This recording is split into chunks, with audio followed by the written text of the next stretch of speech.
बिस्मिल्लाहिर्रहमानिर्रहीम। अस्सलाम वालेकुम। उम्मीद है कि तमाम बच्चे खैरियत से हैं। मैं हूं आपकी ज्योग्राफिया की टीचर मिस फरहीन और मैं तमाम बच्चों को आज की क्लास में खुशामदीद कहती हूं। प्यारे बच्चों, जैसा कि आप जानते हैं कि हम आपकी किताब का बाब नंबर 1 जो है वो पढ़ रहे हैं, जिसमें हम मैदान और दरिया जो है उनके बारे में पढ़ रहे हैं।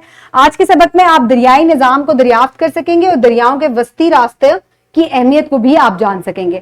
तो दरिया की सबसे पहले हम तारीफ कर लेते हैं। दरिया ताज़े पानी का एक वसी कुदरती जरिया होता है, मीठा पानी होता है और ये पीने के लिए और काश्तकारी के लिए और मुख्तलिफ चीजों के लिए इस्तेमाल किया जाता है। दरिया एक इलाके या मुल्क की हदूद में रहता है, जबकि कुछ दरिया जो है सूबों या मुख्तलिफ ममालिक से भी गुजरते हैं। दुनिया का सबसे लंबा दरिया जो है वो दरियाए नील है और एशिया में दरियाए यंगासी यानी कि जो चीन में एक दरिया है ये सबसे बड़ा है। पाकिस्तान का सबसे लंबा दरिया जो है वो दरिया सिंध है।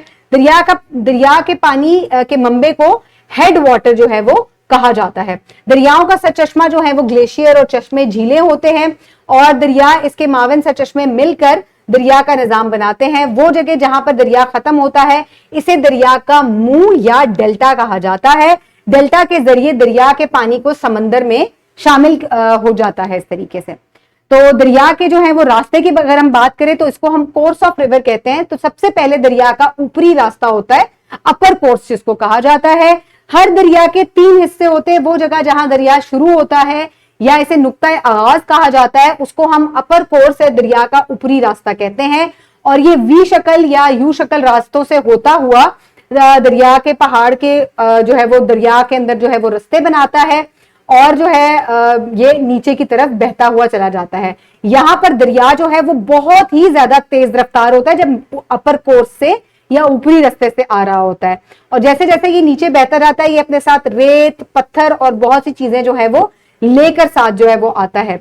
दरिया के ऊपरी धारे की अहम खसूसियात इसका तेज रफ्तार, नीचे गिरना और इसकी अहम सरगर्मियां चट्टान का कटाव वगैरह जो है वो है। इसके अंदर पहाड़ी इलाकों में आबशारें वगैरह जो है वो शामिल हैं जो कि इस तरीके से बनती हैं और मौसमियाती तब्दीली जो है वो इसकी वजह से जो है वो इनको बढ़ा देती है।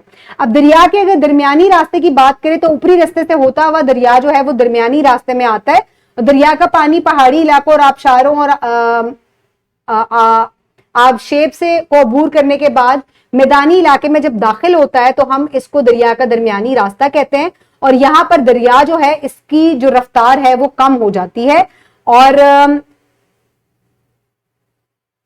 दरमियानी कोर्स में दरिया के दरमियानी हिस्से शामिल होते हैं। दरिया के कटाव की वजह से दरमियानी रास्ते ज्यादातर चौड़े हो जाते हैं और चपटे हो जाते हैं और जैसा कि दरिया की जमीनी सतह चौड़ी हो जाती है इसी तरह से इसकी रफ्तार जो है वो भी कम हो जाती है और कटाव भी कम हो जाता है। पानी की रफ्तार आमतौर पर दरमियानी रास्ते में मुतदिल रहती है। दरिया दरमियानी रास्ते में तिरछा होता है और नमल और झीलें ऑक्सबोज बनाता है। बल खाते हुए दरिया जो है वो बनते हैं और यू शक्ल की मानद जो है वो चलते हैं। तो प्यारे बच्चों, अगर आप देखें तो ऊपरी रास्ते से दरिया जब नीचे की तरफ आता है तो ये बहुत तेज बह रहा होता है और ये पहाड़ों के दरमियान में जो है वो वादियां बनाता हुआ बिल्कुल नीचे की तरफ आ जाता है। जब ये यहां पर आता है तो ये दरिया का दरमियानी रास्ता है। यहां पर इसकी स्पीड जो है वो कम हो जाती है और ये यहां पर तिरछा चलता है इस तरीके से, इस तरह से चलता है और ये अक्सर जो है वो ऑक्सबोज वगैरह जो है वो बनाता है।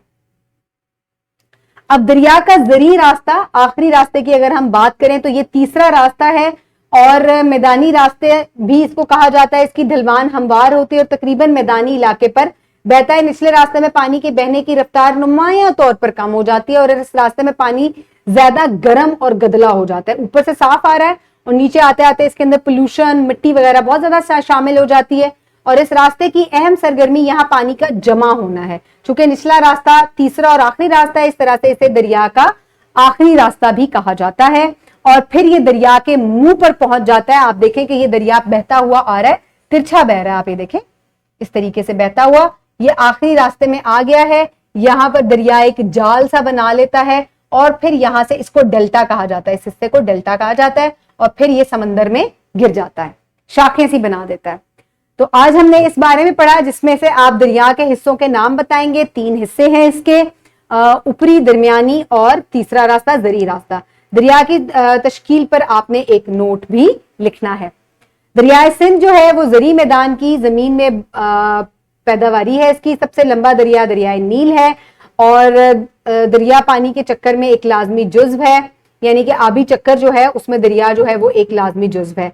पाकिस्तान के दरियाई निज़ाम बर्फ से ढके हिमालय कराकोरम के सिलसिले से निकलता है और ये इंडस डेल्टा में जाकर इख्तिताम होता है, फिर वहां से ये अरेबियन सी में बहीरा अरब में गिर जाता है। इब्तदाई इंसानी आबादियां और दरियाओं के आसपास ही वाक़ होती थी। दरिया इतने अहम हैं कि अगर हम कदीम जमाने से देखें तो इंडस सिविलाइजेशन और जो आप पुरानी सिविलाइजेशन के बारे में पढ़ चुके हैं, तमाम ही दरियाओं के करीब जो है आबाद होती थी। उम्मीद है कि आपने आज का सबक गौर से सुना होगा। अपने इर्द गिर्द के लोगों का ख्याल रखिएगा। बहुत शुक्रिया। अल्लाह हाफिज।